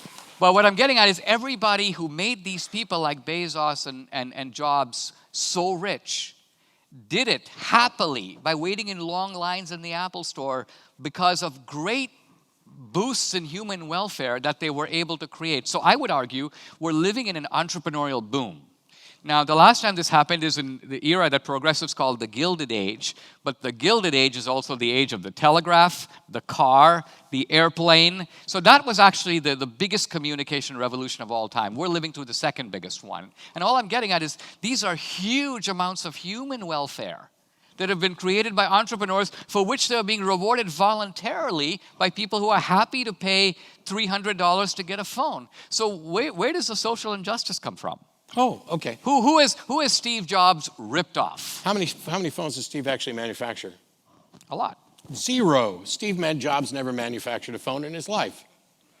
Well, Apple contracts, yes. so what? I'm in agreement with you. Entrepreneurs, by all means. I mean, how many cars did Henry Ford himself personally make? Yep. I agree. The thing is, done by the assembly line. If we're gonna determine how much, the invention itself is important. And there are certainly entrepreneurs who are as self-made as possible. However, that's not the sum total of wealth. And it doesn't mean that if I invent something and then have 25,000 employees, some of which I don't give a particularly good living wage to, manufacture those phones so that I can make as much money as possible off of my invention, that I'm actually doing something that is in the best benefit of society or that is boosting society. And you get to decide that. You, a magician, sure I do. Sitting here, decide, here's a voluntary transaction. Well, let's elaborate the example so we can see capitalism in its pure form. Let's just say everyone in this audience has $10. So we live in a socialist utopia. We all have $10, okay? And then you stand up and do a magic trick, and you say, I'll do this magic trick if some of you would agree to pay me $1. Okay? And let's just say the 25 people in the audience said, we'll give you $1. So everybody else clears the room, you do the magic trick, they give you $1. Our perfect equality is now interrupted by inequality, right? Wait, what's the inequality? Because in that example, hold on. So I manufactured 100% of the magic myself. Correct. But here's the point. The point is that, well, you might have an assistant and you bought equipment and you might have bought that at cheap prices and so on. We'll leave all that aside. The main point is that the guy who gave you the $1 thought your magic trick must be worth at least $1. Yes, but I'm not complaining about the person who willingly gives Apple money for their phone. Okay, And I'm not, by the way, I'm not ragging on Apple or the iPhone or any of that. Right. I'm saying, yes, there are entrepreneurs, and yes, there are people who justifiably go from nothing to immense wealth.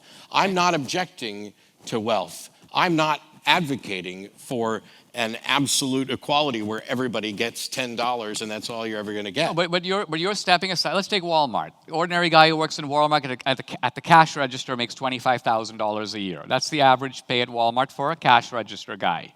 The managers at Walmart make about $200,000. Mm-hmm. Now, the family that owns Walmart makes a killing, as you know. Here's my question. Who are you? These are people who voluntarily show up for work. They could go work at Target. They choose to work at Walmart. They could be at the cashier at Vaughn's or at Kroger's. They want to be at Walmart. They take the best job they have. There's an agreement between them and Walmart about how much to be paid. They should be paid for. All I'm saying is, where do you get to waltz in and say things like baseball players make too much? And I didn't say that. Okay. Or that Apple should be paying more money to its managers because Steve Jobs made more than they did. It's not because Steve Jobs made more than that. Basically, you're saying, where do I get off coming in when these people voluntarily work? Right. And so that if we can get them to work for $1.50 an hour so that they have to work 5 jobs and But pause here. Let's check the language. What do you mean by get them? I just let you talk on and on about it. Okay, go ahead. You're suggesting that who am I to say that it's a bad move for us to pay some people so little, to pay a cash register worker $25,000 a year? I can tell you who I am to say that. I am someone who may end up in that position, but I'm also someone who may have family members in that position, who may have friends in that position. I'm also somebody who lives and works in a society that benefits from them, and I benefit from them staying healthy and productive in society. It's not to pretend that the massive wealth disparity is all down to somebody had a really good idea and other people agreed to work for a pittance, and that's just fine. It may be true that some people had a good idea and some people work for a pittance, but that doesn't mean it's just fine. It doesn't mean it leads to a better society. It doesn't mean that people can afford health care. And if they can't afford health care, then guess what? They're potentially getting me sick. If they can't, this is why the government steps in to suggest that you need to vaccinate your kids, because vaccines don't freaking cause autism. They protect and save lives. I know you didn't say that. Yeah. This is something I would trumpet. And there are people out there who can't have vaccines, who depend on herd immunity. And similarly, they need the person who's checking them out, handling their money, giving them back their change, that when they cough in their hand and hand it back to them, that they at least have the same opportunities, that healthcare should be a basic human right. And if it's not, then we definitely have to pay people more. The number one cause of bankruptcy in the United States. The issue of healthcare is worth focusing on for a moment, because to me, the problem of healthcare is really simple. This is where we talk about Trump. I didn't say the solution. I didn't say the solution. Yeah, no. I said the problem. The problem of healthcare can be summarized in this way. The guy who receives the service is not only not paying for it, but he has no idea what it costs. It never occurs to him or her to ask what it costs.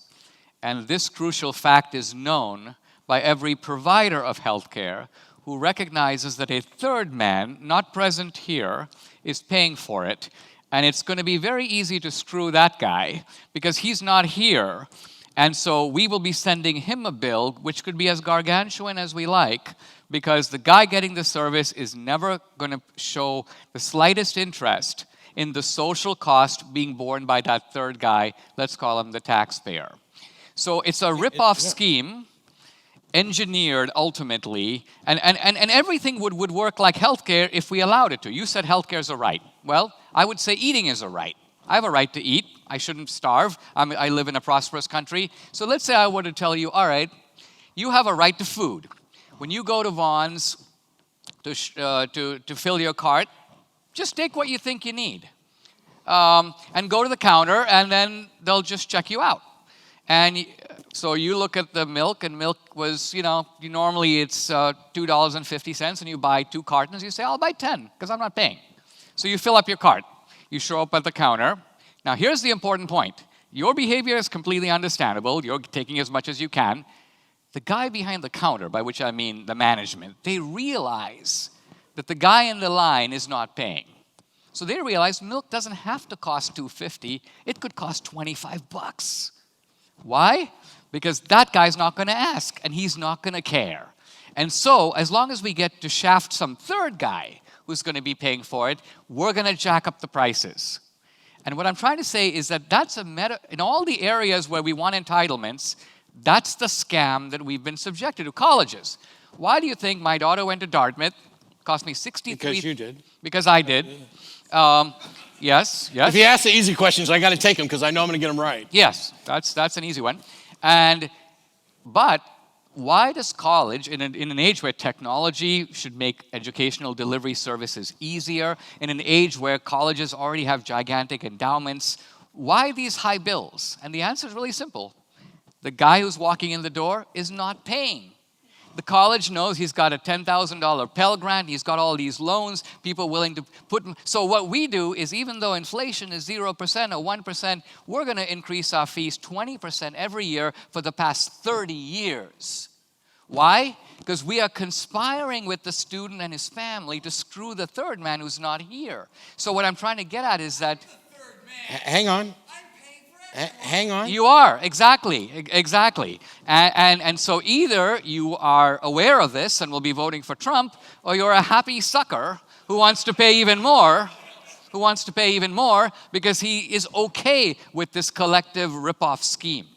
Yeah, But if the guy who got the services was paying our healthcare, let's think of it this way. Let's say the government were to say, all right, the people that you're worried about who go bankrupt, they do that because of catastrophic health situations, right?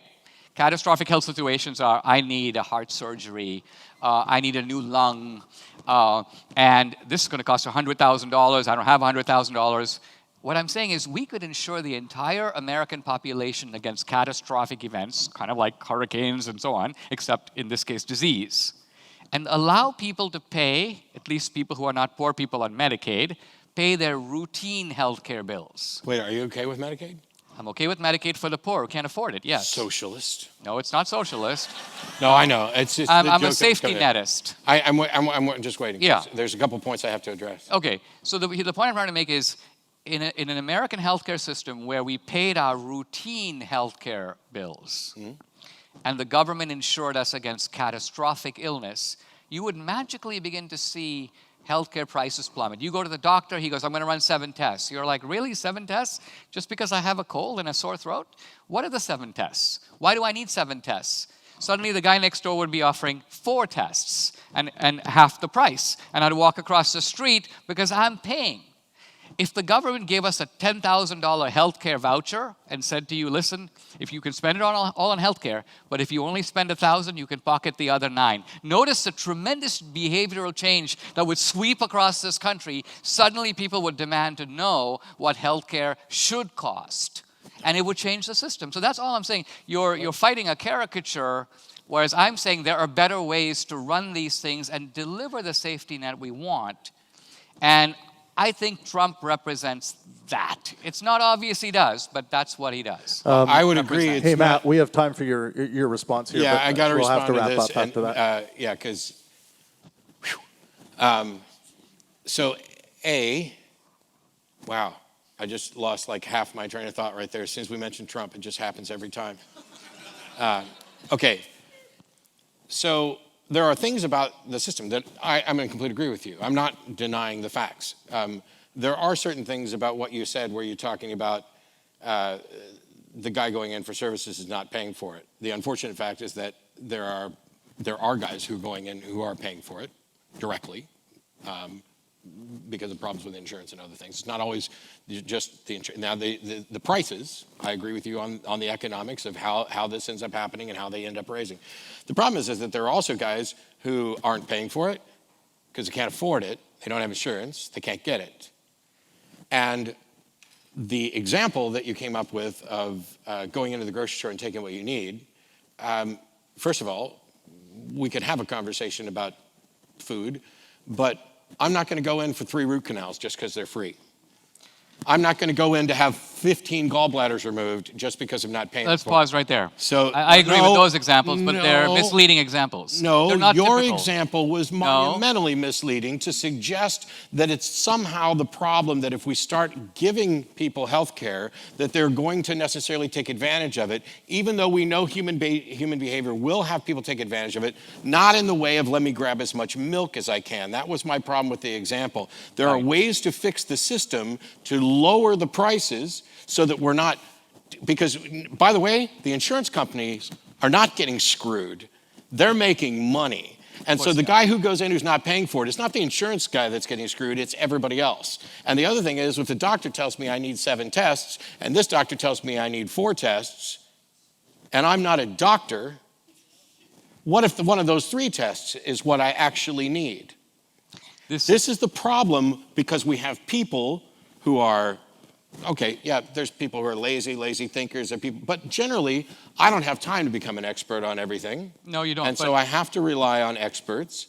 And so if the doctor says I need 7 tests, going to the guy that's got 4 tests doesn't mean I've done anything to improve the likelihood that I'm going to be healthy. It just means I saved a couple dollars. And if the focus is on getting me healthy, and we change the way the health system works so that people can go in and get whatever tests the medical community feel are necessary to best diagnose their thing, to best diagnose their issue, that's what we should be aiming for. I'm not proposing any solution. I'm not an economist. I don't necessarily buy into what individuals are saying. I'm just saying if we're going to use examples, let's put the blame where it should be. Let's put the responsibility where it should be. It's not somebody coming in to screw over their insurance company because they're in pain. And the insurance company is going to pass on that cost to all of us. So the real scam, from my perspective, and I fully acknowledge that I could be monumentally wrong here, is that you want to call it a scam in that there's a conspiracy amongst the medical community to scam the insurance community out of as much money as they can. And my view is that it's a scam in the sense that we've convinced people that healthcare needs to be expensive and that it's not something that people should have access to. And if we just point to this is the scam, the true scam is when we make it so that there are people who are dying for treatable things. Because the person who goes in to get their flu shot protects you and me too. Of course. And it helps us to have a healthier society. It's not 10 gallons of milk. And by the way, there are people who need probably 10 gallons of milk. They have way more kids than I'm ever going to have. I'm never going to have kids. And once upon a time, I had this notion of, why the hell should my tax dollars go to somebody else's kids going through school?